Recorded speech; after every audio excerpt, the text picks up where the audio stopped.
오늘은 이 앞으로 바뀔 교과서 내용뿐만 아니라 지금 이미 나와 있는 교과서에 들어있는 문제가 얼마나 많은지 이 문제에 대한 그 심각성을 진단해 보는 순서입니다. 오늘 강연해 주실 분 대한예수교장로회 합신 동성애대책위원회 위원장이시고 이단 사이비대책위원이신 김성환 목사님 나오십니다. 이 현행 교과서 100여 종을 분석해서 자세히 그 결과를 설명해 드립니다. 꼭 채널 고정해 주시고 많은 은혜 받으시고 깨어나는 시간 되시기를 간절히 바랍니다.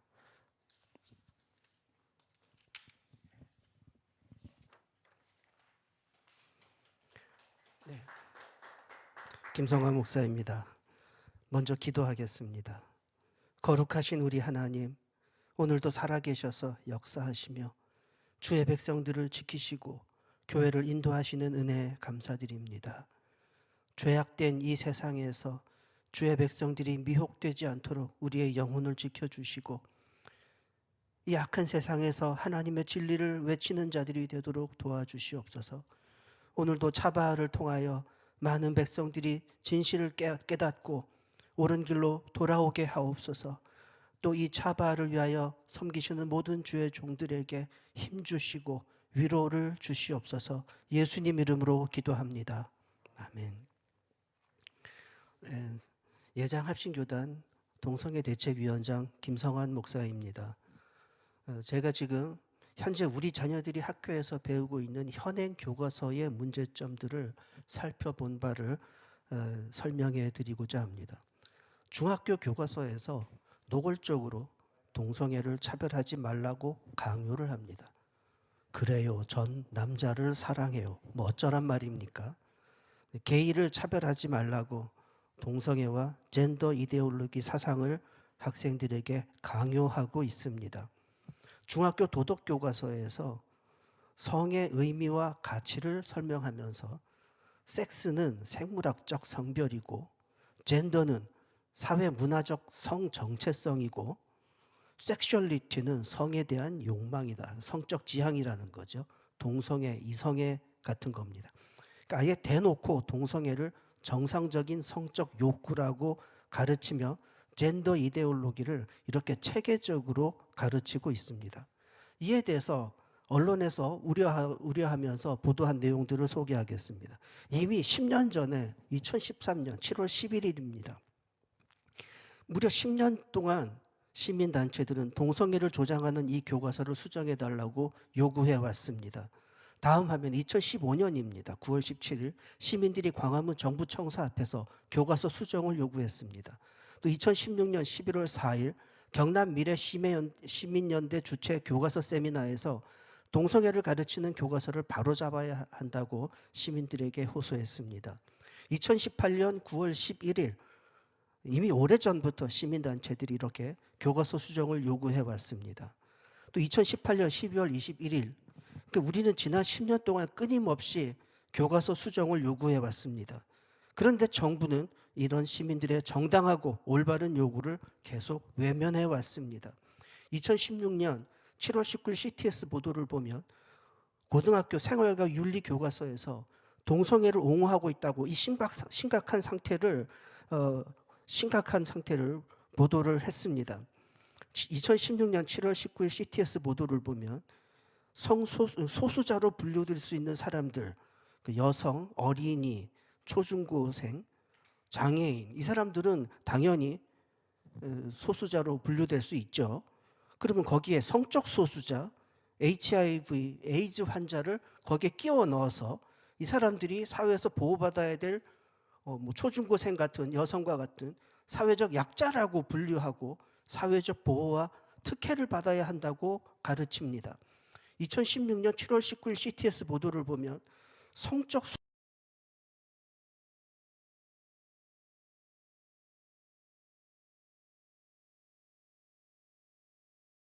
빈곤층 이런 사람들은 정말 차별받으면 안 되는 사람들인데 거기에 나란히 성적 소수자, 병역 거부자를 끼워 넣어서 이 사람들이 같은 성격의 차별받는 소수자라고 가르치고 있는 겁니다. 2016년 7월 19일 CTS 보도에서도 현대사회의 다양한 가족, 가족의 형태는 사회의 변동과 함께 변화된다. 이런, 그래서 동성결혼, 일부 다처제 같은 이런 변태적 가족 형태를 인정하라고 가르쳐 왔습니다. 2016년 7월 19일 CTS 보도에서도 보면 동성결혼, 동성결혼 가족도 합법화해야 된다고 이런 내용들을 이런 언론에서 우려하는 보도를 해왔던 겁니다. 문제는 뭐냐면 우리 아이들이 이걸 그대로 배워서 그대로 시험 쳐야 한다는 사실입니다. 교과서에서 동성애 옹호하는 내용을 가르치고 이게 시험에 나옵니다. 아이들은 동성애가 정상이라고 답을 써야 되고 동성 결혼을 인정해야 한다고 그렇게 답을 써야 됩니다. 우리 자녀들이 시험 답안지에 양심을 속이는 행위를 강요당하고 있는 겁니다. 고등학교 교과서를 보면 성적 소수자에 대한 차별 원인과 해결 방안, 이게 제목이에요. 차별받는 사람의 사례로 성적 지향, 동성애에 성적으로 끌리는 동성애자들, 그다음에 성별 정체성, 트랜스젠더, 젠더 퀴어, 이런 사람들이 차별받고 있다고 가르칩니다. 문제도 아닌 걸 문제로 만들어서 이 문제를 해결해야 된다고 잘못된 젠더 사상을 강요하고 있는 겁니다. 결론을 말하면 동성애자는 인권 피해자다. 무조건 동성애자는 인권 피해자다라는 이런 공식을 아이들에게 각인시키는 겁니다. 고등학교 사회문제 탐구 교과서를 보면 음란하고 퇴폐적인 퀴어 축제를 문화축제고 성적 소수자의 인권운동이자 문화 형식이라고 가르칩니다. 그리고 고등학교 사회교과서를 보면 국가인권위원회를 미화하고 있습니다. 그동안 국가인권위원회가 해온 일들을 보면 엉터리 인권을 강요하는 일만 해왔죠. 국가인권위원회가 지금까지 행한 모든 악한 행위를 정당하고 바른 것으로 받아들이도록 학생들에게 강요해온 것입니다.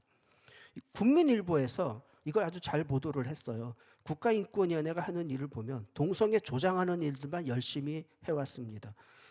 국가인권위원회가 국민 혈세로 동성애를 조장하는 책을 발간해서 판매했습니다. 이 책에 보면은 에이즈와 동성애가 관련이 없대요. 대놓고 거짓말을 합니다. 이 부분 확대해서 다시 보여드리면 에이즈와 동성애의 관련성을 대놓고 말하는 것은 나 무식해요라고 자랑하는 것밖에 안 됩니다. 이렇게 아이들을 가르치는 겁니다. 그러면 부모들이 아이들한테 야, 동성애하면 에이즈 걸린다 이렇게 말하면 요즘 아이들은 그 부모를 향해서 무식하다고 빈정거릴 겁니다. 국가인권위원회는 국민을 속이고 거짓말을 가르치고 큰 해악을 끼치고 있는 국가기관입니다. CTS 2022년 4월 29일 방송을 보면 자녀의 동성애, 젠더 이슈 등에서 자녀들을 보호하기 위해서 홈스쿨링을 선택하는 부모들이 늘어나고 있다는 겁니다. 우리나라 교육이 이렇게 심각합니다. 국민일보 2018년 보도 내용을 보면 남녀 외에 다른 성이 있다고 학교에서 가르쳐요. 지금 학교에서는 아이들에게 젠더 이데올로기 수업을 가르치고 있는 겁니다. 그러니까 오래전부터 언론에서 이렇게 외쳐왔는데 국민들이 이 사태의 심각성을 전혀 느끼지 못하고 있었던 겁니다. CTS 2013년 방송 다시 한번 보여드리면 이게 무려 10년 전에 보도된 내용입니다. 교과서에서 이런 게 나와요. 성적 소수자와 관련된 인터넷 사이트를 방문해서 조사해보라. 이거 아이들한테 간접적으로 동성애 체험시키는 겁니다. 성적 소수자의 권리를 보호하기 위한 법적 근거를 헌법에서 찾아보라. 이런 법적 근거는 없습니다. 이건 없어요. 있지도 않은 것을 찾아보려는 거죠. 교과서가 아이들에게 동성애에 빠지도록 미혹의 덫을 놓고 있는 겁니다. 그리고요, 이건 중요한 건데 중학교 교과서에서 양성평등을 가르치기에 이게 웬일인가 했어요. 젠더주의는 성평등인데 성평등이 아니라 양성평등을 가르치기에 야 이거 웬일인가 하고 신기하고 반가워서 한번 자세히 들여다봤더니 여기서 말하는 양성평등이라는 것이 우리가 생각하는 남녀평등을 말하는 게 아니라 남녀의 구분을 허무는 것이었습니다. 남성다움, 여성다움 이런 개념을 허물어라. 남자 같은 여자 여자 같은 남자를 정상으로 받아들이라는 거죠. 그 남자가 치마 입고 다닐 수도 있고 여자가 수염 기르고 다닐 수도 있다. 그걸 다 정상으로 받아들이라는 겁니다. 이렇게 되면 아이들은 트랜스젠더를 자연스럽게 받아들이게 됩니다. 어떻게 남성다움, 여자가 여성다움 이런 게 어떻게 차별이고 편견입니까? 남자가 여자처럼 될 수도 있고 여자가 남자처럼 될 수도 있다고 이런 걸 양성평등이라고 가르치는 겁니다. 남자더러 남자다워야 한다 그러면 차별이고 여자더러 여자다워야 한다 그러면 차별이라는 겁니다. 이 교과서 만든 사람들에게 제가 정말 묻고 싶어요. 당신 아들이 치마 입고 다니면 좋겠습니까? 당신 딸이 수염 기르고 다니면 좋겠습니까? 왜 교과서를 이렇게 만드는 겁니까? 중학교 사회과목 교과서에서는 또 이렇게 말해요. 학생은 학생다워야 되고 친구는 친구다워야 된대요. 그럼 남자는 남자다우면 안 되고 여자는 여자다우면 안 된다면서 학생은 왜 학생다워야 되고 친구는 왜 친구다워야 됩니까? 이건 차별 아니에요? 남자는 당연히 남자다워야 되고 여자는 당연히 여자다워야 되는 겁니다. 왜 아이들에게 거꾸로 가르치는 겁니까? 성경 말씀 신명기 22장 5절에 보면 여자는 남자의 의복을 입지 말고 남자는 여자의 의복을 입지 말라고 분명하게 말씀하고 계십니다. 남자는 남자답게 살아야 하고 여자는 여자답게 살라는 것입니다. 이것이 하나님의 창조 질서입니다. 그런데 현행 교과서가 자연의 질서를 거스르는 잘못된 왜곡된 양성평등 사상을 가르치고 있는 것입니다. 중학교 민주시민교과서에 보면 대놓고 포괄적 차별금지법을 제정해야 된다고 가르치는데 이렇게 말해요. 헌법의 평등 이념에 따라 사상, 성적 지향을 차별하지 말라고 가르칩니다. 현행 헌법을 따른다 해도 동성애와 나쁜 사상은 허용되지 않습니다. 이거 거짓말 교과서입니다. 그리고 다른 나라 예를 드는데 혐오 표현이 들어간 게시물을 올리면 강력한 처벌을 받는데 5천만 유로, 우리 돈 651억 원의 벌금이 부과된다.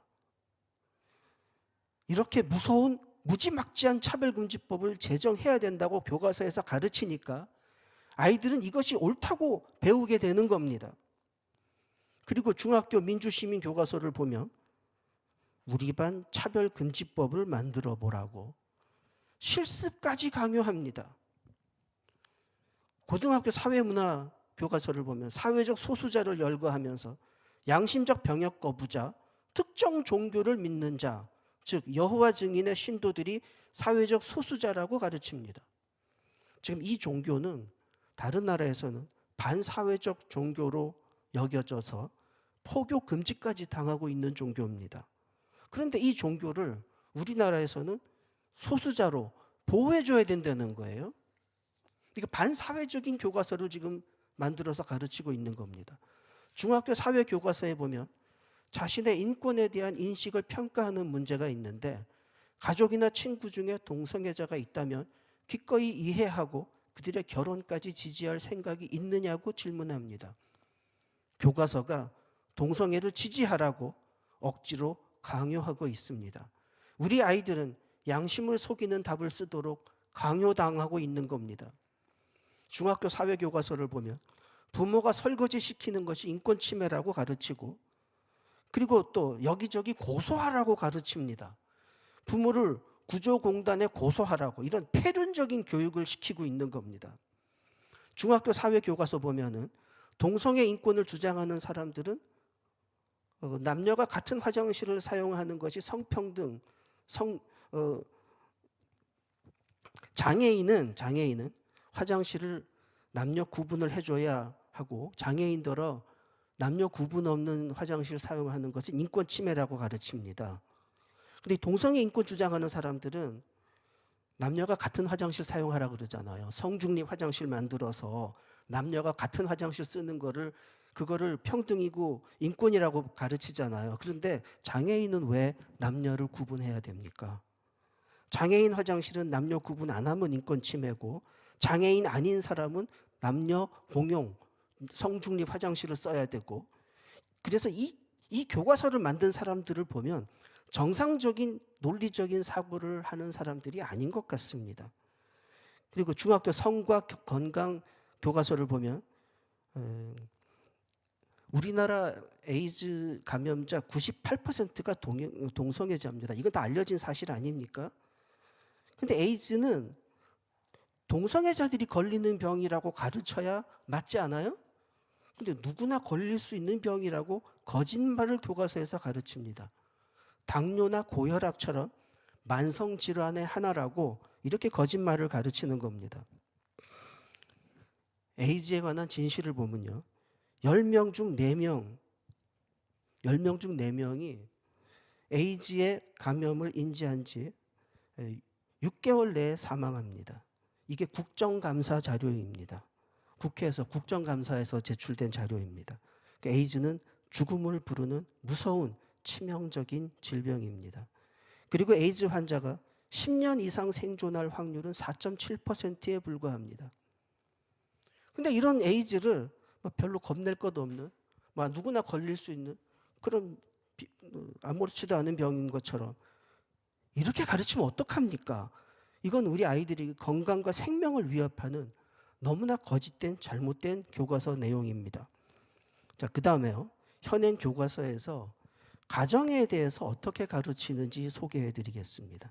결론만 말씀드리면 결혼과 성을 분리합니다. 결혼을 말할 때는 성윤리를 가르치지 않고 성을 말할 때는 결혼을 말하지 않습니다. 이 내용을 보면 더불어민주당의 남인순, 정춘숙 의원이 발의한 건강가정기본법 개정안의 내용을 그대로 가르치고 있습니다. 고등학교 사회문화 교과서에 이렇게 나와요. 누나는 결혼제도가 마음에 들지 않는다며 결혼하지 않고 혼자 살 생각이다. 그런 사람이 많아서 최근에는 새로운 가족 형태가 생겨나고 있다. 마치 새로운 가정 형태가 시대적 대세인 것처럼 이런 결혼에 대한 자유분방한 욕구를 정당화하고 다양한 가족 형태를 지지하도록 유도합니다. 이렇게 교과서에서 가르치는데 요즘 아이들이 결혼하려고 하겠습니까? 다양한 가족 형태를 모두 정상적인 것이라고 소개합니다. 단혼제, 복혼제, 이걸 나란히 놔요. 단혼제와 복혼제. 여러 사람과 결혼할 수 있다는 거죠. 일부 다처제, 일처다부제, 이런 게 다 경제적, 종교적, 민족적 환경에 따라서 다양하게 나타날 수 있는 정상적인 가족의 형태라고, 가정의 형태라고 가르칩니다. 고등학교 사회문화 금성 교과서를 보면 이렇게 나와요. 가족은 혼인, 혈연, 입양으로 이루어진다. 이게 현행 대한민국 법에 가족에 대한 규정된 법규 내용입니다. 그런데 교과서는 이 법과 다르게 가르친다는 겁니다. 뭐라고 가르치냐면 연대의식을 지닌 공동체 집단이 가족이다. 가족의 개념을 슬쩍 바꿔놓습니다. 가족을 혈연이 아닌 부모, 자식, 형제, 자매, 혈연이 아닌 동거 개념, 같이 살면 다 가족이라는 거예요.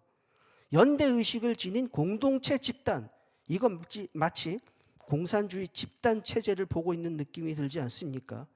아이들에게 잘못된 가족 개념을 주입해서 결과적으로는 가정이 해체되도록 유도하고 있는 겁니다. 중학교 도덕교과서를 보면 성과 결혼을 분리시킵니다. 성과 사랑의 의미는 무엇일까? 남녀 간의 신체적 접촉이 떠올랐다. 교과서가 이렇게 가르쳐요. 성을 욕망과 연결시키고 성을 결혼과 연관시키지 않습니다. 교과서에서 결혼을 말할 때는 성을 말하지 않고 성을 말할 때는 결혼을 말하지 않아요.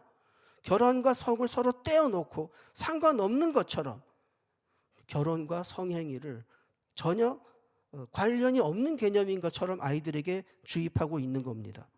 그러니까 요즘 젊은이들이 결혼하지 않고 남친, 여친 하면서 사귀기만 하고 결혼 안 하려고 합니다.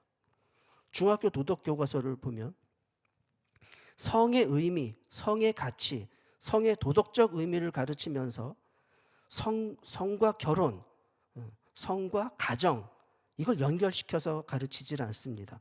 제가 살펴본 모든 현행 교과서가 다 이렇습니다. 결혼과 성을 연결시켜 주지를 않아요. 고등학교 생활과 윤리 교과서를 보면 성행위에 대한 세 가지 관점을 제시합니다. 세 가지 관점. 보수주의, 중도주의, 자유주의. 보수주의와 자유주의는 극단적으로 치우친 생각이고, 중도주의 이게 뭐냐면 결혼하지 않았더라도 서로 사랑한다면 성관계가 가능하다. 이게 중도주의라는 거예요. 결혼 안 해도 성관계가 가능하다.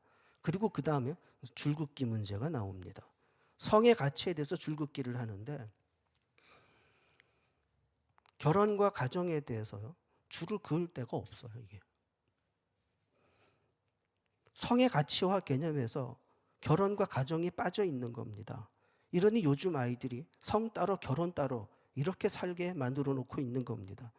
고등학교 생활과 윤리 교과서를 보면 사랑과 성의 관계, 여기도 나와요. 치우친 보수주의, 결혼의 울타리 안에서만 성관계를 허용하는 거고, 치우친 자유주의, 둘이 합의하면 성관계 해도 되는 거고, 균형 잡힌 중도주의라는 것은 사랑하면 결혼하지 않고도 성관계 할 수 있다는 거죠. 중학교 기술가정 교과서를 보면 중학교 기술가정 교과서에서 콘돔 사용법과 피임법을 가르칩니다. 성을 가르치면서 성에 대한 절제와 결혼과 가정, 자녀에 관한 윤리를 가르치는 것이 아니라 성을 기술적으로 즐기되 피임만 잘하면 된다는 이런 잘못된 타락한 성문화를 조장하고 있는 겁니다. 고등학교 생활과 윤리 교과서를 보시면 고등학교 생활과 윤리 여기도 보면 여기도 똑같이 나와요. 결혼에 대한 윤리를 가르치는데 성이 없어요. 성이. 결혼은 해도 되고 안 해도 되는 거고, 결혼 생활에서 중요한 건 서로의 인격만 잘 존중해 주면 되는 거고, 성에 관한 윤리는 아무 상관도 없다는 식으로 이렇게 가르칩니다. 자, 그 다음에 중학교 도덕교과서를 보겠습니다. 청소년기의 바람직한 성윤리를 다음 넘겨주세요. PPT. 이거. 청소년기의 바람직한 성윤리를 가르치면서 결혼을 말 안 해요. 이게 중학생들한테 결혼과 상관없이 성을 즐기라는 겁니다. 여기서 말하는 양성평등은 우리가 생각하는 남녀평등이 아닙니다. 성관계 할 때 평등하게 하라는 거예요. 강제로 하지 말고 합의해서 하라. 그 다음에 고등학교 보건교과서를 보면 지금 또 이 현행 교과서의 심각한 문제점이 뭐냐면요, 결혼과 출산을 연결시키지 않습니다. 결혼 따로 출산 따로예요. 결혼하지 않고 출산할 수 있다는 거죠. 결혼하고 출산을 안 할 수도 있고. 이러니까 요즘 사람들이 결혼은 해도 아이는 안 낳으려고 해요. 사유리처럼 말이에요. 잘 아시죠? 사유리처럼 결혼은 안 하고 애는 낳겠다. 이런 걸 자연스럽게 받아들이게 되는 거죠. 교과서에서 그렇게 가르치기 때문입니다. 중학교 성과 건강 교과서를 보면 중학교 성교육에서 결혼하지 않은 상태에서 출산하는 것을 가르쳐요. 나라에서 다 지원해 주니까 염려하지 말라는 겁니다. 그리고 또 현행 교과서에서 심각한 문제점이 뭐냐면 너무 음란합니다. 현행 교과서가. 아이들에게 조기 성애화를 부추기고 있습니다. 교과서에서 프리허그를 미화하는 내용을 가르칩니다. 아무나 붙들고 자유롭게 포옹하라는 거예요. 프리허그를 교과서에서 충동질을 해요. 여학생이 자기 휴대전화 번호까지 공개하면서 남자를 안아줍니다. 이렇게 아이들에게 성적인 충동을 자꾸 자극하는 내용을 교과서에서 가르칩니다. 중학교 교과서에 이런 자극적인 내용이 나와요. 나 너와 뽀뽀하고 싶어. 뽀뽀하라고 충동질하는 겁니다. 중학교 교과서가 지나치게 선정적이고 너무 자극적입니다. 교과서에 이런 내용들을 버젓이 가르치면서 최근에 총신대 이상원 교수님이 대학교에서 대학생들에게 동성애에 대해서 강의한 것이 성희롱이라고 징계하는 게 말이 되는 겁니까? 지금 여러분이 보시는 이게 중학교 교과서인데 말이죠. 그러니까 우리나라 교육 관련 종사자들 정말 저는 사상을 검증하고 싶습니다. 중학교 교과서에 통계 자료를 실어서 보여주는데 이 통계 자료를 보면 애들이 교과서에서요, 이걸 보면서 무슨 생각을 하겠습니까? 중학생이 스킨십 해도 되겠구나. 성관계 하는 애들도 있네. 그런 생각 갖지 않겠습니까? 손 잡는 건 너무나 당연하고 몸 만지기, 성관계도 할 수 있는 것처럼 이렇게 암시를 줍니다. 중학교 성과 건강 교과서를 보면 100일 기념으로 키스를 했고 볼 때마다 만지고 싶은 충동이 든다고 이런 자극적인 내용으로 아이들을 충동질을 합니다. 중학교 교과서에서 성과 관련된 책임이 뭐냐? 결혼이 아니라 피임이래요. 책임 있는 성행위에 대해서 책임이 뭡니까? 결혼이 아니고 피임입니까? 그러니까 교과서 어디를 봐도 성에 대한 윤리를 말할 때 결혼을 말하지 않아요. 피임만 잘하면 아무나 성관계 해도 된다는 거예요. 그리고 중학교 도덕교과서에 보면 이거 굉장히 중요한 건데요. 모든 교과서에서 이렇게 가르쳐요. 성적 자기결정권. 여기서 두 가지 중요한 개념을 가르칩니다. 첫째는 성행위에 대해서 스스로 결정할 수 있다는 거예요.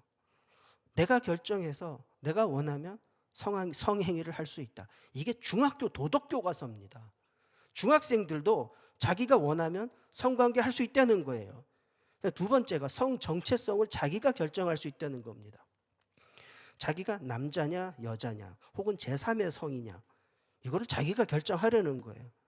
그 성별이 사람이 태어날 때 성별이 정해지는 게 아니라 자기가 스스로 성별을 결정할 수 있다는 겁니다. 이런 말도 안 되는 반윤리적 타락한 성개념과 젠더 사상을 중학생들에게 주입하고 있습니다. 자기가 원하면 중학생도 성관계를 할 수 있다. 제가 동영상 하나 보여드리겠습니다. 동영상 하나 보겠습니다.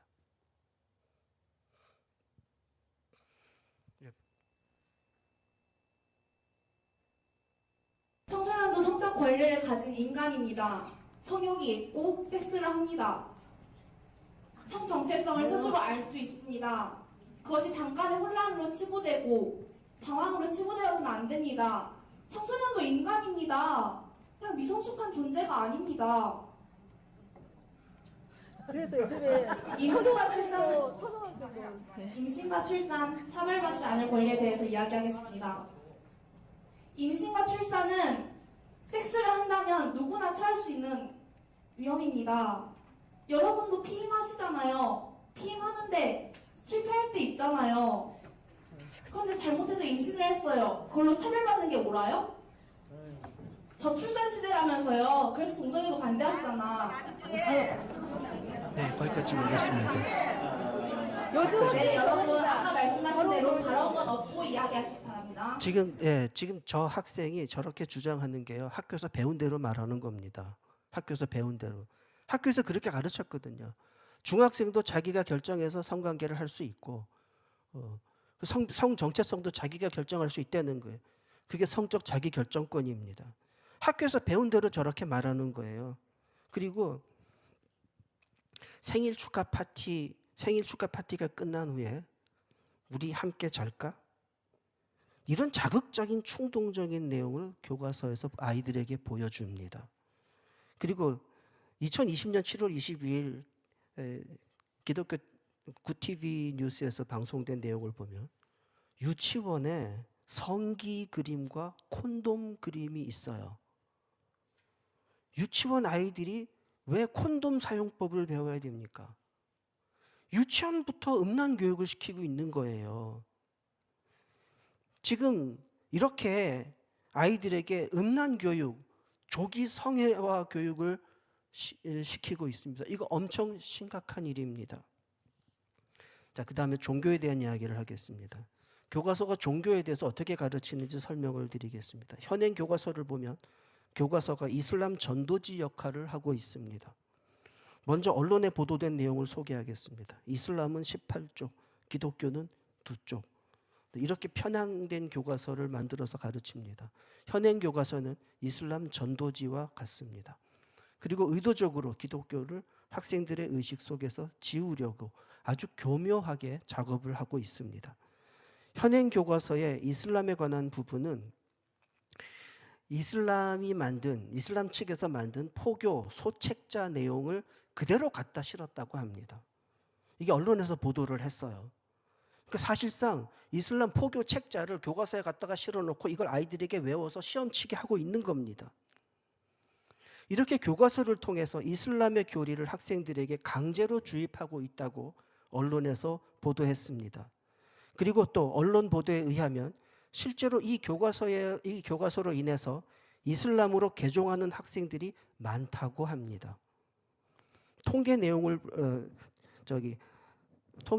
보면요, 통계 발표를 보면 지금 우리나라에서 모든 종교가 다 감소하고 있는데 이슬람만 증가하고 있습니다. 이슬람이 왜 증가할까요? 이슬람이 전도를 잘합니까? 무슨 사회 봉사를 잘합니까? 학교에서 교과서를 통해서 이슬람 전도를 하고 있는 겁니다. 이걸 외워서 시험 치게 하고 있는 거예요. 그러니까 이슬람만 인구가 증가하고 있는 겁니다. 중학교 교과서에서 이슬람을 미화하면서 학생들의 영혼을 어떻게 미혹을 하는가 보면 알라는 모세에게 성서를 주었으며, 이것도 거짓말입니다. 여호와 하나님께서 모세에게 율법을 주었습니다. 성서를, 성경 66권을 알라가 모세에게 준 겁니까? 이거 잘못된 내용이죠. 이거는 이슬람의 주장을 그대로 가르친 겁니다. 성경이 어떻게 우리에게 주어졌는지 기독교적인 입장은 소개하지 않아요. 그 다음에 마리아의 아들 예수에게 하나님의 아들이 아니라 마리아의 아들이라고 말합니다. 자, 그 다음에요. 이슬람교는 우상 숭배와 다신교를 부정하고 인간은 평등하다고, 이슬람이 인간을 평등하다고 그렇게 대우합니까? 이슬람 국가 가보셨어요? 거기 평등하든가요? 여자는 인간으로 인격적인 대우를 받지 못하는 곳이 이슬람 사회입니다. 지금 교과서가 거짓말을 가르치고 있는 겁니다. 그리고 2018년 10월 24일 언론 보도에 의하면 학생들이 스스로 자신이 이슬람 상인이 되어보라고 이런 또 체험학습을 해요. 사실상 이슬람 개종 체험을 강요하고 있는 겁니다. 고등학교 세계사 교과서를 보면 꾸란에는 여성을 보호해야 하고 남녀 관계는 동등하다고 그렇대요. 그리고 히잡에 관한 문제는 이슬람의 문제가 아니라고 또 이렇게 말도 안 되는 변호를 합니다. 히잡을 착용하는 이슬람 측의 변명을 그대로 교과서에 수록한 겁니다. 그러면서 오히려 히잡 착용을 금지하는 것이 인권 침해라고 이런 말도 안 되는 소리를 아이들에게 가르치고 있습니다. 이슬람에서 여성을 차별하는 여성 인권 침해의 가장 대표적인 것이 히잡입니다. 근데 오히려 이슬람 측에 변명하는 내용을 그대로 실어주고 있고 히잡이 여성을 보호하려는 방법으로 사용하는 것이래요. 그러면서 유럽에서 히잡을 금지하는 것이 오히려 논란이라고, 이게 교과서에서 이렇게 가르쳐요. 지금 이슬람 국가에서 벌어지고 있는 일이, 이거 지난주 뉴스입니다. 지난주에 여자가 히잡 안 썼다고 시위대에 발포를 해서 300명이 죽었습니다. 아프간에서도 히잡 안 쓰면 그 자리에서 총살입니다. 이슬람은 지금까지 계속 이렇게 해왔어요. 그런데 이슬람이 남녀 평등하고 여성을 보호해준다. 이게 말이 되는 이야기입니까? 고등학교 세계사 교과서를 보면 이슬람에는 종족, 계급에 대한 차별이 없고 타종교도 다 인정해 준답니다. 사실일까요? 아닐까요? 이슬람교가 다른 종교를 인정해 줍니까? 지난주 뉴스 한번 볼까요? 지금 월드컵이 열리는 카타르에 거기 온 외국인들이 이구동성으로 하는 말이 교회가 안 보인대요. 교회가 왜 안 보여요? 그거 없어요. 종교의 자유가 없습니다. 이슬람에는 종교의 자유가 없어요. 그런데 이 뻔한 거짓말을 교과서에 수록해놓고 아이들에게 가르치고 있습니다. 고등학교 세계사 교과서를 보면 무함마드는 오랜 명상 생활 끝에 알라의 계시를 받게 되었다. 왜 예수님의 성육신에 대해서는 말 안 합니까? 이슬람이 마치 대단한 종교인 것처럼 과대 포장해서 아이들에게 가르칩니다. 이슬람교는 공동체를 우선시하고 차별 없는 평등한 사회를 지향한다고. 이 이슬람 사회가 평등합니까? 거기가 차별이 가장 심각한 곳입니다. 그 다음에요. 이슬람의 자연과학, 천문학 이런 학문 수준이 매우 높았다고 가르칩니다. 이것도 거짓말입니다. 거의 모든 교과서에서 이슬람의 천문학이 대단한 것처럼 거짓말을 하는데, 천문학이요. 지금 이슬람은 자기들 달력 따로 쓰고 있어요. 근데 세계에서 제일 엉터리 달력, 안 맞는 달력이 이슬람 달력입니다. 제일 엉터리 천문학이 이슬람 천문학이에요. 근데 이슬람 천문학이 대단한 것처럼 그렇게 교과서에서 가르칩니다. 그리고 이슬람이 최초의 병원을 세운 것처럼 가르치는데 이것도 거짓말입니다. 작년 6월 21일 어느 신문에 이걸 지적을 했어요.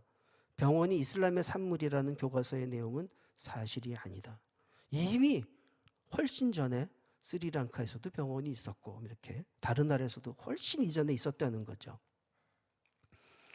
그리고 왜 특정 종교의 교리가 담긴 할랄 식품을 홍보를 해주는 겁니까? 무슬림은 먹을 수 있는 음식이 있고 먹을 수 없는 음식이 있다. 이걸 왜 굳이 가르쳐 줘야 됩니까? 그러면서 기독교의 교리 있잖아요. 건강에 안전한 음식은 다 먹어도 된다는 기독교의 교리는 말 안 해요. 굉장히 편파적인 겁니다. 자, 더 심각한 게 교과서가 이슬람의 관광 안내까지 해주고 있어요. 관광 안내까지. 아이들이 이거 다 외워서 시험 쳐야 됩니다. 이거 너무나 노골적인 이슬람 편향 교과서입니다. 이 교과서 만든 사람들이 말로는 차별하지 말라 그러면서 자기들이 가장 심하게 노골적으로 차별하고 있는 겁니다. 거의 대부분의 교과서에서 기독교에 대해서는 지금 여러분 교과서에서 보시는 것처럼 저 정도의 반쪽, 한쪽도 아니에요. 반쪽 정도로 다루고 있습니다. 너무나 편파적입니다. 다음 교과서 한번 보여드릴게요. 딱 저거 이제 박스 쳐놨죠. 기독교에 대한 서술은 딱 이거예요. 딱 반쪽 저거. 그것도 기독교가 아니라 크리스토교라고 그렇게 가르치고 있어요. 고등학교 세계사 교과서를 보면 여기서도 또 말도 안 되는 거짓말을 하는데, 크리스트교는 노예, 여성, 하층민을 중심으로 퍼졌다. 의도적으로 기독교는 천민들의 종교라는 암시를 주는 겁니다. 이거는 매우 악의적인 사실과 다른 거짓말입니다. 성경을 봐도 알 수 있는 것처럼 기독교는 최상위층을 포함한 모든 계층으로 전파되었습니다. 그리고 실제로 로마 제국의 최상위 계층에서 기독교가 널리 전파되었습니다. 그래서 결국 기독교가 로마의 국교가 되지 않습니까? 그 다음에요. 종교는 인민의 아편이라는 마르크스의 엉터리 종교관을 마치 결론인 것처럼 아이들에게 심어주고 있습니다. 종교에 대한 정말 왜곡된 내용을 교과서가 가르치는 겁니다. 그리고 뿐만 아니라 현행 교과서에 불교 편향도 굉장히 심각합니다. 중학교 도덕교과서에서 아예 대놓고 불교의 명상교육을 추천하고 있습니다. 깨달음을 얻기 위해서는 참선을 해야 된다. 뭔가 대단한 것을 깨닫게 해주는 것처럼 불교의 명상을 홍보합니다. 중학교 도덕교과서에 불교의 명상이 마음을 다스리는 법이라고 가르칩니다. 모든 교과서 이런 게 나와요. 이건 아까 거와 다른 교과서인데도 그림이 같은 그림을 사진을 넣고 있잖아요. 거의 모든 교과서에서 불교의 명상을 통해서 마음의 안정을 찾을 수 있고 깨달음을 얻을 수 있다. 이런 거짓된 내용을 가르칩니다.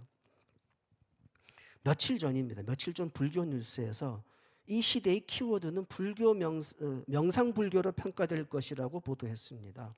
지금 현재 불교에서 가장 주력하고 있는 사업이 명상입니다.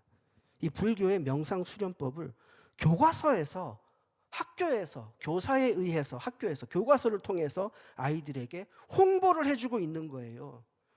불교 포교 행위를 하고 있는 겁니다. 그래서 여론조사를 했더니 향후 믿고 싶은 종교가 뭐냐? 불교가 1위예요. 불교가 뭘 잘해서 사람들이 그렇게 마음이 끌리겠습니까? 교과서에서 그렇게 선동을 하기 때문입니다.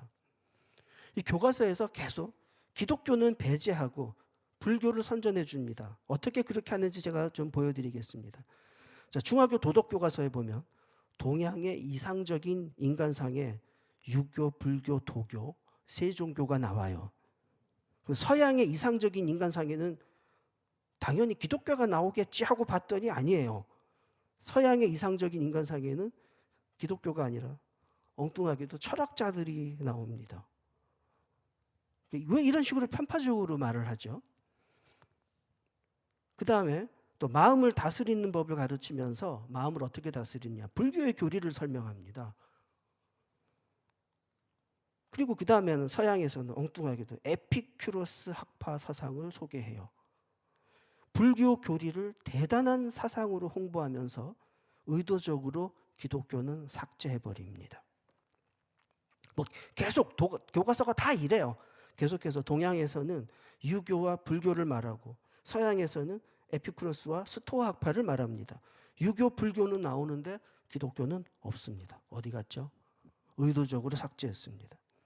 교과서에서 또 줄긋기 문제가 나와요. 이게 시험 문제 나오는 겁니다. 노자도 나오고 유교도 나오고 불교, 공자도 나오는데 기독교는 안 나오고 예수님도 없습니다. 이상적인 인간의 모습이 보살이라고 이런 암시를 주고 아이들에게 깨달음과 구원이라는 불교의 교리를 각인시키면서 기독교는 말 안 합니다. 깨달음과 구원, 깨달음으로 구원을 얻을 수 있다. 이건 기독교하고는 전혀 반대되는 내용입니다. 근데 기독교의 교리는 전혀 말하지 않고 불교의 교리를 가르치는 거죠. 심지어 유대인들의 유대교 사상까지 위대한 사상이라고 소개해요. 다 이러면서 기독교에 대해서는 전혀 이런 언급이 없습니다. 도덕의 의미에 대해서 설명하면서 유교와 불교의 도덕 개념은 소개하는데 기독교 도덕 개념은 설명을 안 해요. 그러니까 의도적으로 도덕 개념에서 기독교를 배제함으로써 아이들이 이제 이렇게 배우면 어떻게 되냐면 마치 기독교에는 도덕적 개념이 존재하지 않는 것처럼 생각하게 됩니다. 그리고 또 줄긋기 문제가 나와요. 중학교 교과서에 줄긋기 문제를 보면 군자도 나오고 보살도 나오고 이런 종교적 단어들이 나오는데 기독교는 없습니다. 이 줄긋기 문제 밑에 또 내려가 보면요. 이상국가, 유토피아, 여기 공산사회가 등장을 합니다. 능력에 따라 일하고 필요에 따라 분배받는 평등한 사회, 마르크스의 이상사회. 그러니까 중학교 도덕교과서에서 마르크스의 공산주의 사회를 이상적인 사회라고 가르치고 있는 겁니다. 중학교 도덕교과서 볼까요? 제가 교과서를 살펴보니까 기독교를 기독교라고 표기하는 교과서가 하나도 없어요. 크리스트교 혹은 그리스도교라고 표기합니다. 이게 얼마나 심각한 거냐면은 이런 식으로 하려면 말이죠. 맹자는 저렇게 맹자라고 하면 안 되고 맨시어스라고 하고 불교는 부디즘으로 표현을 해야 됩니다. 그래야 공평한 거 아닙니까? 불교를 부디즘이라고 하면 불교에서 가만히 있겠어요?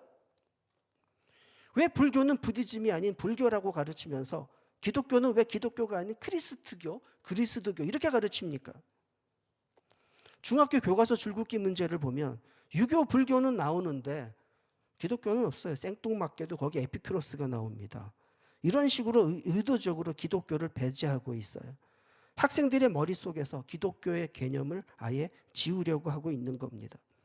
고등학교 교과서에서도 죽음의 윤리에 대해서 설명하면서 동양에서는 공자, 석가모니, 장자를 말하고 서양에서는 또 생뚱맞게 플라톤, 에피큐로스, 하이데거를 말합니다. 자, 이런 식으로 기술적으로 교묘하고 교활하게 기독교를 배제시키고 있습니다. 자, 또 중학교 도덕교과서를 보면 여기서도 부처는 나오는데 예수님은 없습니다. 모든 교과서가 다 이렇습니다. 이렇게 편파적입니다. 그 다음에 우리나라 종교 중에서 민족운동 가장 많이 한 종교가 어느 종교겠습니까? 당연히 기독교입니다. 기독교가 가장 민족운동을 많이 했죠. 근데 천도교가 제일 먼저 나오고 그 다음에 단군교가 나오고 그 다음에 불교가 나오고 그 다음에 원불교 나오고 천주교 나오고 맨 마지막에 개신교가 꼴찌로 나오는데 딱 한 줄 나옵니다. 이것도 진실을 왜곡한 겁니다. 민족운동은 기독교가 가장 많이 했고 가장 앞장서서 했습니다. 사실상 기독교가 거의 다 하다시피 했어요.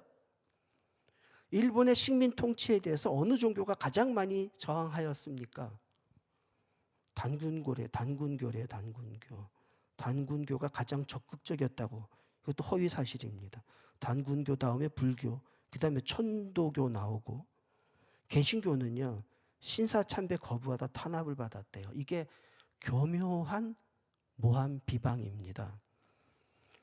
다른 종교는 일제 한거에서 뭐 민족운동, 독립운동을 했는데 개신교는 편협하게 자기 교리만 지키려고 신사참배 거부하다가 핍박을 당한 것처럼 이러는 거예요.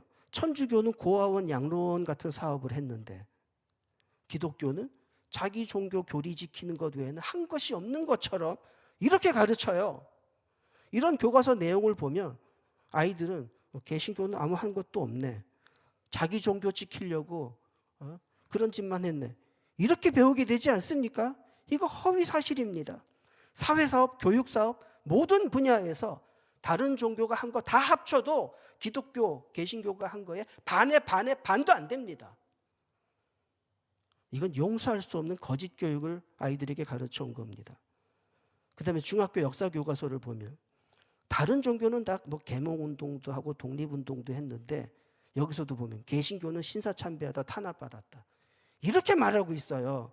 다른 종교는 뭐 좋은 일들을 많이 했는데 사회사업을 했는데 개신교는 배타적으로 자기 종교 교리만 지키려고 고집하다가 쓸데없이 탄압을 당했다. 이런 식으로 기독교를 교묘하게 왜곡하고 있는 겁니다. 기독신문 2019년 기사에 이런 내용이 있습니다. 3.1운동은 기독교가 다 주도했잖아요. 3.1운동의 주역이었던 기독교 지도자 다수가 상해에서 임시정부 수립에 직접 참여하거나 국내, 북미, 연해주, 간도에서 간접적으로 지원했습니다. 특히 상해 임시정부 초기에 정부 강요와 의정원, 의원에 선출된 기독교인의 비율은 특별했다.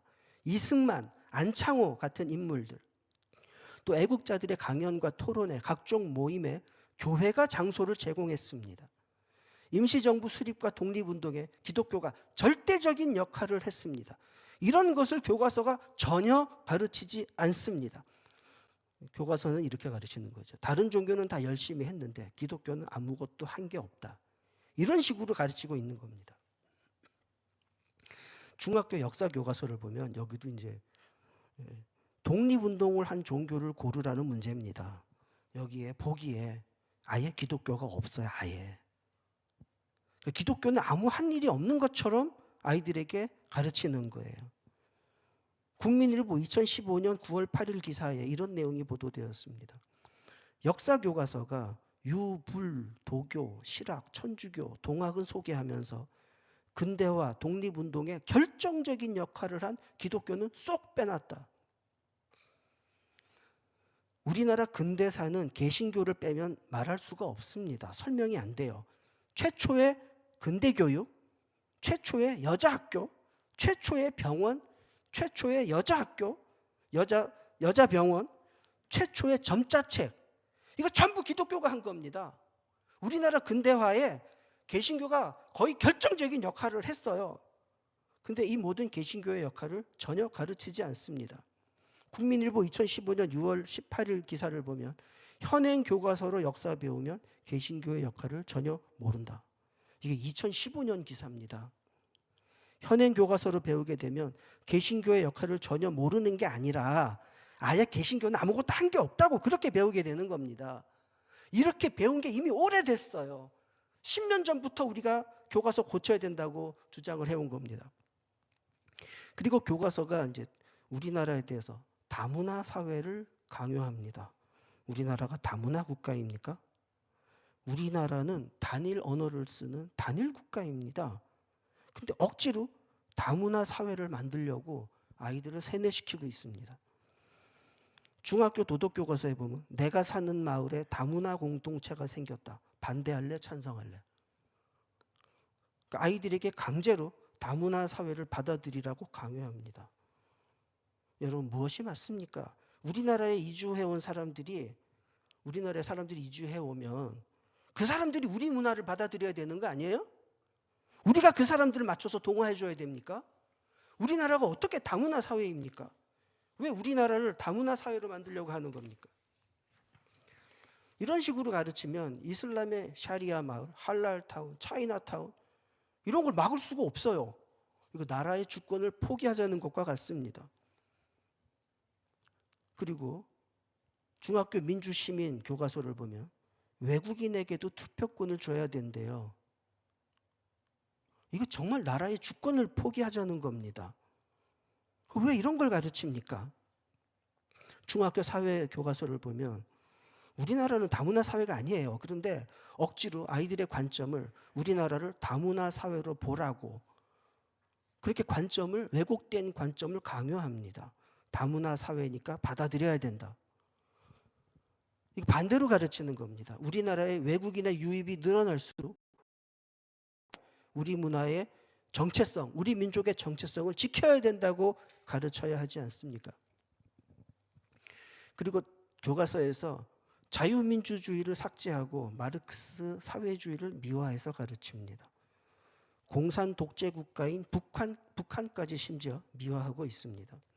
고등학교 사회문화 교과서를 보면 마르크스의 공산주의 사상을 그대로 교과서에서 가르칩니다. 자본주의는 자본가와 노동자 간의 불평등 관계, 노동자의 빈곤을 재생산한다고 이렇게 뻔한 거짓말을 가르칩니다. 그러니까 자본주의 때문에 노동자들이 가난해졌다는 거예요. 이거 사실인지 확인해 보라 그래요. 확인해 보라고. 지금 전 세계 모든 나라 다 살펴보세요. 마르크스 공산주의 국가와 자본주의 국가가 어느 나라에서 노동자들이 더 잘 살고 있는가? 어느 나라 노동자들이 더 풍요롭게 살고 있는가? 한번 비교해 보라 그래 이거를. 공산주의 국가에서 노동자들이 사람 대접받고 살고 있습니까? 공산주의 국가 중에 경제적으로 안 망한 나라가 있어요? 안 망한 나라 있어요? 있으면 대보세요. 왜 아이들에게 이런 거짓말을 가르치는 겁니까? 2016년 국회 국정감사 자료입니다. 국회에 공개된 자료예요. 교과서에서 사회적 경제를 가르쳐요. 자유민주주의 경제가 아니라 사회주의 경제 체제를 학교에서 가르치고 있다는 거예요. 고등학교 사회문화 교과서를 보면 마르크스 혁명 사상을 가르칩니다. 자본주의는 노동자를 착취하기 때문에 결국 노동자들이 혁명을 일으키게 된답니다. 이런 식으로 공산주의 혁명을 부추기는 겁니다. 그 다음에요. 자본가 계급과 노동자 계급이 서로 강한 적대의식을 갖게 되고 계급투쟁을 하게 된다. 이런 식으로 사회의 계급 갈등과 적개심을 부추깁니다. 그리고 사회 불평등을 설명하는 대표적인 학자라고 마르크스를 소개해요. 마르크스가 그렇게 대단합니까? 그리고요, 자본주의는 불평등한 사회라고 비판하면서 자본주의에 대한 대안으로 마르크스 사회주의 사상을 제시합니다. 고등학교 윤리와 사상 천재 교과서 보면 자본주의를 비판하고 그 대안으로 마르크스 사상을 제시합니다. 자본주의를 비판하면서 이것도 심각한 거예요. 자본주의를 만든 게 종교개혁이래요. 자, 아이들이 이렇게 배우면 어떻게 생각하겠습니까? 종교개혁은 아주 나쁜 것이라고 인식하게 되겠죠. 자연스럽게 아이들은 학교에서 개신교에 대한 적개심을 배우게 됩니다. 사회주의 경제는 공익을 추구하고 지역 발전에 기여하는 체제라고 가르칩니다. 이것도 거짓말입니다. 사회주의 경제해서 발전한 나라 있으면 한번 대보라 그러십시오. 북한, 베네수엘라, 쿠바 어떻게 됐는지 아시죠? 사회주의 해가지고 지역 경제가 발전한 나라 있으면 한번 대보라 그래요. 하나도 없습니다.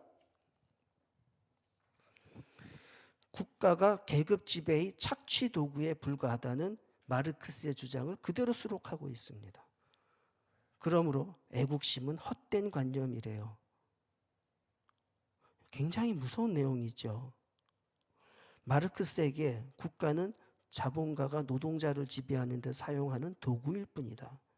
그럼 나라를 뒤집으란 이야기입니까? 이건 교과서가 아니라 정말 망국적 공산주의 사상 선전 책자입니다. 이건 교과서가 아닙니다. 그 다음에 프롤레타리아 공산혁명을 통해서 자본주의를 무너뜨리고 생산수단을 공유화해서 경제적 평등을 실현하고 인간답게 살아가는 사회, 계급 없는 공산사회를 실현하자고 이런 악의적인 선전을 선동을 합니다. 여러분, 공산국가에 가면 계급이 없던가요? 북한, 베네수엘라, 중국, 러시아 공산혁명 한 나라에는 계급이 없습니까? 북한은 3대 세습을 했어요? 왜 이런 말도 안 되는 거짓말을 아이들에게 주입합니까? 왜 거짓으로 아이들을 선동합니까? 중학교 역사 교과서를 보면 중학교 역사 교과서에서도 자본주의 때문에 노동자 생활이 어려워졌대요. 자본주의 때문에 노동자 생활이 어려워졌다고. 그래서 이 모순을 해결하는 게 사회주의 사상이라고 가르칩니다. 자본주의 국가와 사회주의 국가를 한번 비교해 보세요. 어느 나라 노동자들이 더 생활이 어려운가? 북한 노동자들이 지금 행복하게 잘 살고 있습니까? 지금 현행 교과서도 이렇게 심각한데 개정 교과서는 더 나쁜 방향으로 개정하려고 하고 있습니다. 자유 경쟁을 아예 빼버리고 노동자의 권리를 강조하겠다는 겁니다. 아예 이제 노골적으로 공산주의 사회 이념을 가르치려는 시도를 하고 있습니다. 고등학교 윤리와 사상 교과서를 보면 민주주의의 사상적 기원이 인민민주주의라는 거예요. 주권이 인민에게 있다는 인민민주주의. 여러분, 국민과 인민은 완전히 다른 겁니다. 인민은 여기에 이거 프롤레타리아를 말하는 거고 자본가, 종교인은 빠집니다. 인민에 들어가지를 않아요. 버젓이 교과서에서 인민민주주의를 가르칩니다. 공산주의 국가에서 정말 민주주의가 제대로 이루어지든가요? 공산국가 치고 독재 안 하는 나라 있습니까? 공산국가 보면 다 독재하잖아요. 그게 무슨 인민을 위한 국가입니까? 그리고 모든 교과서에서 공산주의자 홍범도와 김원봉을 미화하고 찬양하고 있습니다. 여러 독립운동을 한 사람들 사진을 수록해 놨는데 그중에서 유독 공산주의자 김원봉 사진만 따로 위에 띄워서 강조하고 있습니다. 이렇게 은연중에 아이들에게 공산주의 사상을 미화하고 주입하고 있는 겁니다. 2020년 6월 22일 신문 기사 내용을 소개하겠습니다. 현행 교과서 문제점을 2년 반 전에 신문에서 지적한 건데 대한민국 민주공화국 탄생은 건국이 아니고 정부 수립이라고 평가절하를 하고 북한 김일성 왕국에 대해서는 조선민주주의 인민공화국 수립이라고 교과서에서 그렇게 가르치는 거예요. 천안함 폭침은 아예 언급도 하지 않고 북한 3대 세습에 대해서는 아무런 비판도 하지 않습니다. 이 교과서가 이렇다는 거죠. 이런 편파적인 허위 교과서로 우리 자녀들을 가르쳐 왔습니다. 더군다나 지금 개정하려는 교과서는 더 심각합니다. 이제 아예 남침을 빼겠대요. 뭐 우리가 북침했다는 겁니까?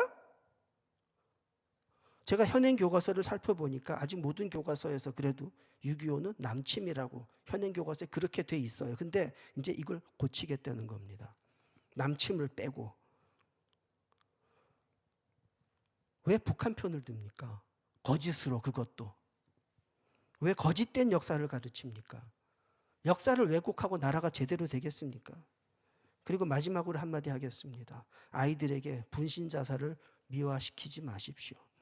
어떤 명분이라도 분신자살한 사람을 영웅시하도록 가르치는 것은 옳지 않습니다. 아이들에게 잘못된 행위를 본받게 해서는 안 됩니다. 제가 지금까지 현행 교과서의 문제점들을 개략적으로 소개를 해드렸는데 간단하게 요약해드리면 현행 교과서도 너무 심각하게 잘못되어 있습니다. 이거 고쳐야 됩니다. 그리고 이 교과서로 지금까지 잘못 배운 학생들에게 반증 교육을 실시해야 됩니다. 너희들이 배운 것이 잘못된 것이다. 사실은 그게 아니다. 이거 교정해주는 수정 교육이 필요합니다. 그리고 새롭게 개정되는 교과서, 이게 계약되지 않도록 전면적으로 바르게 교과서를 바로잡도록 해야 됩니다. 지금 현행 교과서도 총체적 난국인데 개정하려는 교과서는 더 나쁘게 만들려고 시도하고 있습니다. 이것은 나라의 큰 위기가 아닐 수 없습니다. 우리 전 국민이 목소리를 높여서 교과서를 바로잡도록 해야 되겠습니다. 기도하겠습니다. 거룩하신 하나님, 이 세상이 하나님을 대적하고 학생들이 배우는 교과서를 통해서 하나님의 진리를 거스르는 악한 사상과 거짓을 퍼뜨리며 어린 영혼들을 미혹하고 있습니다. 이 세상에서 하나님의 진리를 외치는 자들을 세워주시고 그들이 승리하도록 도와주시옵소서. 주의 백성들이 악한 무리들에게 굴복하지 않고 끝까지 진실을 외치며 저들의 거짓을 드러내고 하나님의 진리가 승리하도록 도와주시옵소서. 하나님의 군대를 일으켜 주시고 예수님께서 우리의 대장이 되셔서 최후 승리를 얻게 하옵소서. 우리 주 예수님 이름으로 기도하옵나이다. 아멘.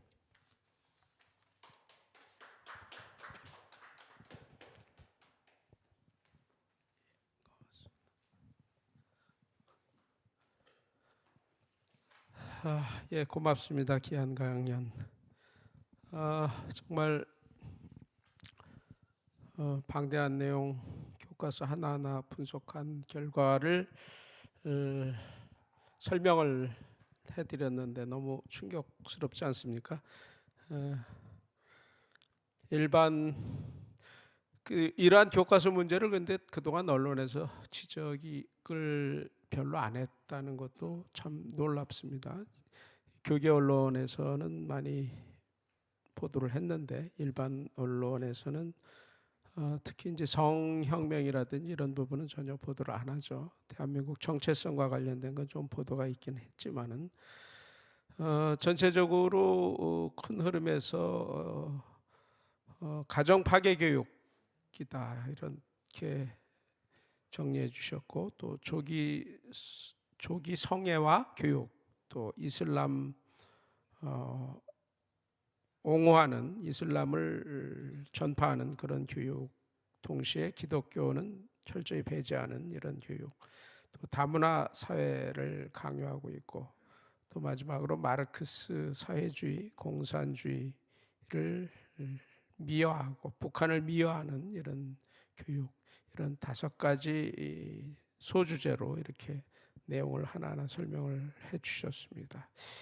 이러한 교육이 2013년부터 이렇게 이루어져 왔다는 것, 지금 있는 이것만 갖고도 이걸 싹 바꿔야 되는데, 다 드러내야 되는데, 이것보다 더 나쁜 방향으로 지금 교과서를 개정하려고, 이번에 개정하면 이제 7년 동안 써야 되는데 개정하려고 하니까 교과서의 문제의 심각성이 다른 어느 분야보다 정말 심각한 문제 아닌가, 이런 생각이 절실합니다. 그 하나하나 가정 파괴 교육, 동성애 교육 이런 그 문제를 좀 정리를 해드리면은 2016년도에 벌써 소수자는 우리가 통상하는 소수자는 어린이, 장애인, 노인, 혼혈인 뭐 이런 범주를 소수자라고 하는데, 이걸 여기에 성적 소수자를 이 소수자에 포함시키는 이런 개념이니까 이게 얼마나 이 성교육 관념을 바꿔놓기 위해, 성교육을 바꿔놓기 위해서, 관념을 완전히 바꿔놓기 위해서 얼마나 이렇게 야금야금 오래전부터 치밀하게 여러 사람이 이런 작전을 짜고 거기 위원회에 들어가서 발언권을 행사하고 해서 이런 결과가 나왔겠죠. 굉장히 오래됐다, 이런 게 시작된 게. 그래서 더 위험하다. 다양한 가족 개념 집어넣었죠.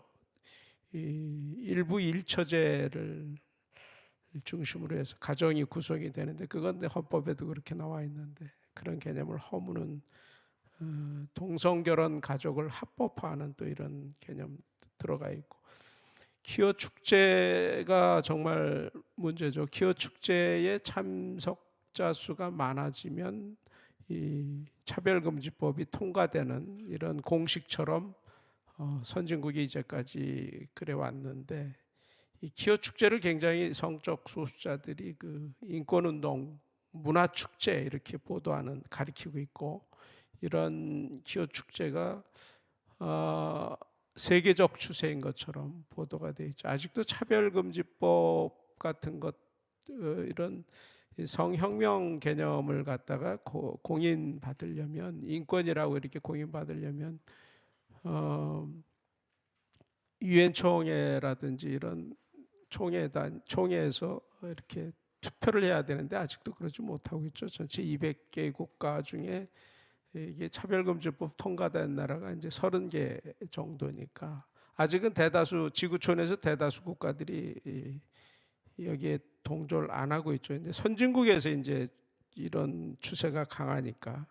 근데 마치 키오 축제도 마찬가지입니다. 키오 축제도 일부 국가들에서만 하는 거를 마치 세계적 추세인 것처럼 이렇게 학생들을 가르치는 잘못된 교과서, 특히 국가인권위원회가 정말 동성애를 옹호하는 이러한 활동을 정말 많이 해왔죠. 인권 보도 준칙도 만들었지 않습니까? 그래서 한국기자협회하고 국가인권위원회하고 MOU 맞아갖고 그 이후로 동성애나 에이즈나 이런 데 대한 부정적 보도가 벌써 안 되온 지가 한 20년 가까이 되죠. 근데 이 국가인권위원회 활동을 굉장히 미화하는 그런 교육을 하고 있다. 이 국민 세금으로 동성애 옹호를 조장하는 그런 책을 인권위원회에서 발간해서 판매를 한다든지, 에이즈에 대해서 에이즈의 위험성, 아까 말씀하신 대로 남성 간의 동성 성행위죠. 정확히 동성 성행위를 통해서 에이즈 발생이 90% 이상, 93% 뭐 어떤 때 7%까지 이렇게 가는 이런 통계도 말씀을 해주셨는데, 이 에이즈에 대한 에이즈를 마치 그냥 통상적인 질병 정도로, 고혈압 같은 그런 통상적인 질병으로 가리키고 있다. 이것도 굉장히 심각한 거죠.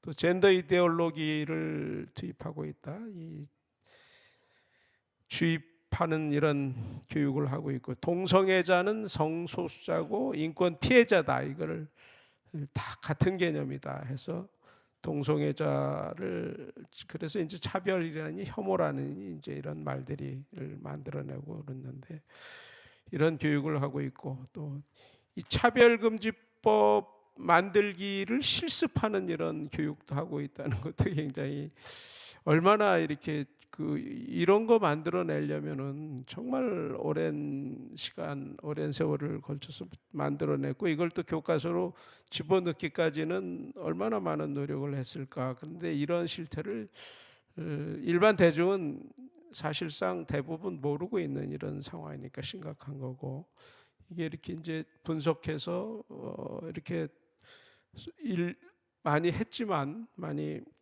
이렇게 이제 시민 운동도 하고 기독교 시민 운동도 했지만은 전혀 이런 데 대해서 일반 언론에서 관심을 안 갖고 하는 것들이 심각성, 또 성소수자의 인터넷 사이트를 방문을 권유한다든지, 이런 교과서에서 이런 내용이 있으면 인터넷 사이트 들어가 보면, 그 보다 보면 저절로 이제 그쪽 주장에 동조하게 되고, 이런 문제를 또 말씀을 하셨고, 가정 파괴 교육, 이 다양한 가족 개념, 또 결혼과 성은 분리할 수 있는 거다. 꼭 결혼해야 뭐 성관계를 하느냐, 결혼 안 해도 성관계를 할 수 있다. 이런 보수주의, 중도주의, 자유주의 해갖고 성관계를 결혼하고도 할 수 있고 아니면 안 해도 할 수 있고, 이런 부분을 또 이렇게 나누는 것도 참, 어떻게 기발하게 저렇게 성관념을 왜곡시킬 수 있는 아이디어를 냈을까 싶을 정도로, 참 여기에 또 음란한 그림까지 사용해 가면서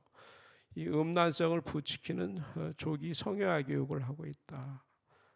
그림 나왔지만 다시 보기 민망한 그런 장면들이도, 성적 자기 결정권을 존중해야 된다, 이런 교육하고 있고, 결국 결혼 따로 출산 따로 이런 교육을 또 시키고 있고, 이 종교 문제로 넘어가 보면 종교 문제 정말 심각합니다. 이슬람 교육 18페이지, 불교는 6페이지, 기독교는 2페이지. 양적인 것도 정말 문제인데 이슬람을 미화하는, 옹호하는, 이슬람 문화를 옹호하는 이러한 그 교육을 하고 있고, 사실 왜곡까지 해가면서 이렇게 교과서에서 이렇게 가르치고 있으니까 결국 결과적으로 이슬람이 급증하고 있는 이런 현상이 나타나고 있고, 또 기독교를 배제하고 불교는 뭐 수련법까지 가르치는 이런 내용이라든지, 불교 명상하는 법 이런 거 가르치고, 믿고 싶은 종교 이렇게 저기를 했더니 불교가 45.5, 천주교가 29.9, 개신교가 20.8 이런 결과가 나온 것도 이렇게 잘못된 교육을 통해서 이런 결과가 나온 게 아닌가 이렇게 생각이 되고, 교과서에 여러 종교를 예시하는 이런 문항에 기독교는 빼고 다른 종교만, 천도교라든지 불교라든지 이슬람교라든지, 기독교는 항상 언급이 없고, 언급이 있으면은 기독교 부정적인 거, 기독교는 교리만 고집하는 배타적 종교다 이런 이미지를 확산시키는 이런 언급들을 하고 있고, 그래서 굉장히 종교 편향적인, 특히 이슬람에서 전도하는 포교 책자들을 그대로 교과서에서 수록하는 이런 문제들, 이것도 굉장히 충격적이죠. 그리고 다문화 사회 강요 이런 부분은 또 외국인한테 투표권을 줘야 된다 이런 또 교육을 하고 있고, 마지막으로 이제 막스 사상, 사회주의, 공산주의, 북한 미화하는 이런 교육이 정말 심각한 거죠. 자본주의는 아주 부정적으로 묘사를 하고 불평등과 양극화를 이런 체제로 얘기하고, 그 대안으로 이제 사회주의를 자연스럽게 유도하는, 그래서 마르크스 정통 막시즘 사상을 교육하고 사회주의 경제를 미화하는 그런 교육을 하고 있고, 그래서 북한도 미화하는 그런 교육, 이를테면 대한민국은 정부 수립이라고 표현을 한다든지, 김일성 왕국은 조선민주주의 인민공화국이라고 이렇게 의미 부여를 해서 표현을 한다든지, 또 3대 세습에 대한, 북한의 김일성 왕국 3대 세습에 대한 언급이 없다든지, 또 공산주의자들을 소개하면서 홍범도, 김원봉 씨의 사진을 실어서 특별히 어떤 존경해야 될 사람이라는 인상을 유도한다든지, 뭐 이런 것 참 큰 문제죠. 또 마지막으로 전태일 열사 이런 언급을 하면서 이렇게 교과서를 배우게 되면 마치 분신 자살하는 것이 영웅시 될 수 있는 이런 그런 위험성이 있는 교육을 가르친다든지, 하나하나 정말 너무너무 나쁜 교과서 내용들인데, 이 교과서를 더 나쁜 방향으로 개정하려고 하는 지금의 개정안이 당장 화급한데, 지금 강연 내용을 들어보면은 지금 앞으로 절대 바뀌어서는 안 되는 거고, 이미 나와 있는 이 내용만도 교과서에서 삭제를 하든지, 또 이 교과서를 배운 학생들을 이걸 뒤집는 이런 게 잘못됐다라는 그런 교육을 시키는 그런 반증 교육의 그 필요성을 또 강조해 주셨습니다. 너무나 귀한 강연 시간이었고요. 결정적인 말씀은, 이런 교과서 이게 시험에 나온다는 거죠. 시험에 나오면은 야, 이거 답을 어떻게 해야 돼? 가정교육이나 교회에서 배운 대로라면, 전통적인 어른들한테 배운 그 전통적 성관념이나 이런 교육으로 보면 이 답을 틀리게 답해야 되는, 이런 현장에 가서 이게 틀리게 답해야 되는 이런 모순에 부딪힐 텐데, 동성애자 친구를 어떻게 할 것이냐, 뭐 이런 거 물어보면 참 곤란하겠죠.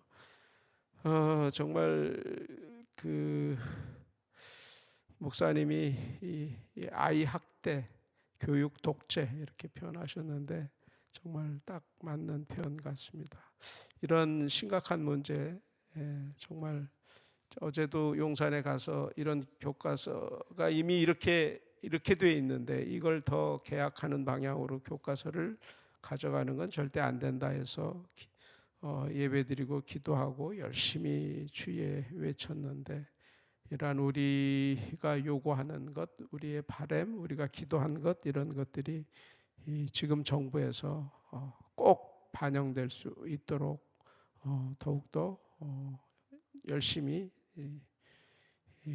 행동할 건 행동하고 기도는 기도하고 또 이렇게 해야 될 것 같습니다. 예. 오늘 많이 교과서 문제에 대해서 심각성을 인식하는 시간 정말 감사합니다. 네, 여기까지 마무리하고요. 다음으로 하죠. 간추린 뉴스부터 전해드릴까요? 예, 말씀드린 교과 개정안 어제 대통령실 전쟁기념관 부근에서 모여서 한 1,000명 정도 모여서 외쳤죠. 수기총과 전학연, 교정례 등 1,200여 단체가 주최를 했는데 정말 오늘 그 추운 날씨에 평일날인데도 불구하고 굉장히 많이 나오셨어요. 저도 현장에 가셨고 여기 차바 스태프진들도 현장에서 열심히 외쳤지만 미래 세대 망치는 교과서 전면 폐기하고 또 이 관계자들 교체하고 경질해야 된다 이렇게 또 외치기도 했죠. 예. 그 다음이요. 자녀둔 성전환자 성변경 허가 난 일이 얼마 전에 이제 대법원이 전원 합의체 판결로 이런 결정이 나왔죠. 이 미성년 자녀가 있거나 전환자도 성별 정정을 한다는 이 결정은 사실 11년 전에 2심까지는 이게 허가가 안 된다라는 그런 판례를 만들어낸 건데 이번에 대법원이 전원 합의체의 결정으로 이렇게 돼서 이 부분에 대해서 교계를 중심으로 해서 후폭풍이 반대 움직임 후폭풍이 거세지고 있다 이런 내용입니다. 반면에 일본 다음 장이요. 일본을 보면 동성 결혼 금지가 합헌이다. 우리도 헌법에도 이제 이렇게 돼 있죠. 근데 일본에서는 동성 결혼 금지가 합헌이라는 게 일본 도쿄 지방법원에서 동성 결혼 금지를 합헌으로 판단한 거죠. 이게 동성 커플이 민법에서는 동성간 결혼이 허용 안 되는 것은 이게 혼인 자유를 규정한 헌법에 위반된다 이런 주장을 하면서 소송을 낸 건데 이 국가를 대상으로 손해배상금 청구 소송을 냈는데 이에 대해서 도쿄 지방법원에서 동성결혼 금지는 여전히 합헌이다 이런 판단을 보수적인 결론을 냈다 이런 내용입니다. 예. 영국의 기독교 교일이 가반이 붕괴됐다. 이게 영국 가디언지 등 언론 보도를 통해서 나온 건데 영국이 한 번도 기독교 국가 아닙니까? 기독교 국가인데 자신을 기독교라고 밝히는 응답자가 처음으로 50%가 안 됐다는 거죠. 이번에 2,750만 명 전체 인구 중에 전체 46% 이게 최초여서 지금 전 세계적으로 기독교인들이 줄고 있다라는 것을 확인하는 그런 보도 내용이네요. 그 다음 보시면 머슴 바울 지난번에 한번 소개해드렸는데 조선의 바울로 불렸던 한국인 최초의 목사님 김창식 목사님을 고증 결과 찾아내서 이거를 다큐로 만든 겁니다. 이 뮤지컬 다큐로 만들어서 기독교 뮤지컬 선교 영화인데 개봉관에서 이제 상영을 시작을 했고 개봉관에서도 볼 수 있고 일반 교회에서도 이 만들어낸 쪽하고 접촉을 하면 거기 전화번호도 안 나오는 화면에는 안 나오는데 여기 이 그쪽에 접촉을 하면은 얼마든지 개교회별로 이 교회 제가 이제 이걸 만든 감독님이 권영만 감독님이고 이 KBS에서 일사가고도 만들었고 이 기독교 관련 다큐를 계속 만들어서 잘 알려지신 분은 우리 권영만 감독님이 복음 언론인회 우리 회원이기도 한 이분이 만드신 건데 직접 관심 있으면 이쪽 차바로 연락하면 저희들이 연결을 해드릴 수 있습니다. 교회에서 상영할 경우는 상영관보다 절반의 비용으로 이렇게 상영할 수 있다 이런 말씀을 해주셨습니다. 마지막으로 에스더 기도운동 매일 철야 기도하는 에스더 기도운동 이용희 교수님이 대표로 있죠. 이 기도운동 정말 이 기어 축제를 반대하고 동성애를 반대하고 이 운동을 사실 제일 대한민국에서 제일 일찍 시작했었죠. 에스더 기도운동에서 이용희 교수님이. 이용희 대표님의 이 기도운동 매일 북한 통일을 위한 기도를 매일처럼 하고 있는데 철야를 하고 있는데 이 교회 함께 기도하는 330개 교회 초청해서 섬김 잔치를 벌였다 하는 그런 따뜻한 뉴스입니다. 예. 네, 여기까지만 진행하도록 하겠습니다. 다음 주에는 이혜경 대표님입니다. 역시 교과서 문제 계속 초미의 관심사이기 때문에 다음 주도 역시 이혜경 대표 오셔서 강연을 해주시겠습니다. 예. 학부모 단체 대표님이시죠. 이혜경 대표님 어제 대통령실 부근에서 열린 우리 기도회 때도 연단에 나서서 절규하듯 발언해 주셨죠. 다음 주 강연 기대해 주시기 바랍니다. 네, 여기까지 하겠습니다. 기도하고 마치겠습니다. 하나님 감사합니다. 오늘도 이 차바를 통해서 여러 가지 그 교과서 문제에 관해서 심각한 문제들을 우리가 하나하나 세세히 깨달을 수 있도록 하나님 인도해 주시니 감사드립니다. 정말 이 세상이 너무 바빠서 자기와 관련된 것 아니면 관심 가지기도 참 어려운 이런 시대에 교과서 문제를 100여 종이나 되는 교과서를 이렇게 분석을 해서 이렇게 갖고 있는 성혁명의 문제라든지 국가 정체성을 위협하는 문제라든지 종교적 편향성의 문제라든지 이런 것들을 자세히 배우게 하심을 정말 감사드립니다. 오늘 이렇게 배움을 통해서 우리가 깨달음을 통해서 하나님 우리 마음이 결단하게 하시고 행하게 하셔서 하나님의 군대가 반드시 이 시대적 풍조를 막아내고 교과서 문제를 막아내고 차별금지법을 막아내고 대한민국이 하나님이 기뻐하시는 나라로 거룩한 나라로 유지될 수 있도록 하나님 모든 것을 인도하여 주시옵소서. 앞장서는 분들 항상 기억해 주시고 이 차바 강연을 통해서 더 많은 우리 각계 전문가들이 오셔서 더 많은 사람들 깨워낼 수 있게 도와주시고 아버지 하나님 이 차바가 정말 주님 기뻐하시는 온전한 도구가 될 수 있도록 하나님 늘 인도하여 주시옵소서. 감사드리고 예수님 이름으로 기도드립니다. 아멘.